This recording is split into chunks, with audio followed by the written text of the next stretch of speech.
আচ্ছা, রেডিক্স নিয়ে গত সপ্তাহে একটা ভিডিও দেওয়া হয়েছে, তো এইখানে দেখাইছিলাম রেডিক্সের কাজ কি। তো আজকের ভিডিওতে দেখাবো রেডিক্সের ওয়েবসাইটগুলো কিভাবে কাজ করে। তো সর্বপ্রথম এইখানে আসার পরে এখানে যদি আপনি ইউজে চলে আসেন, ইউজে আসার পরে এখানে দেখতে পাচ্ছেন তাদের রেডিক্স ওয়ালেট আছে। রেডিক্স ওয়ালেটে চলে আসবেন, আসার পরে এখানে দেখতে পাচ্ছেন তারা কি কি টেকনোলজি নিয়ে কাজ করে। তারপর এখানে আপনারা গুগল প্লে স্টোর থেকে এখানে তাদের অ্যাপ্লিকেশনটি ইনস্টল করে নেবেন। ইনস্টল করার পরে তাদের ওয়ালেটটি আপনি চাইলে ইউজ করতে পারেন। এছাড়া এখানে ইউজার গাইড দেওয়া আছে, ইউজার গাইড আপনি চাইলে রিড করতে পারেন ফর ইউজের জন্য।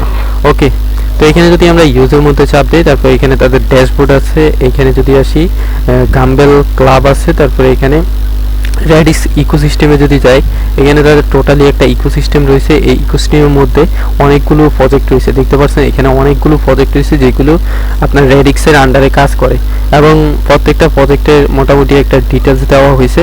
এবং এইখানে যদি তাদের হোয়াইট পেপারে আপনি ভিজিট করেন, হোয়াইট পেপারে ভিজিট করলে তাদের যে আপনার ফিউচার ভিশন আছে ওই ভিশনটা আপনি বুঝতে পারেন। এছাড়া তাদের সোশ্যাল মিডিয়া আছে, এই সোশ্যাল মিডিয়াগুলো আপনি চাইলে ফলো করতে পারেন ফর আপডেটের জন্য। তো এখানে আরও বিভিন্ন বিষয় আছে।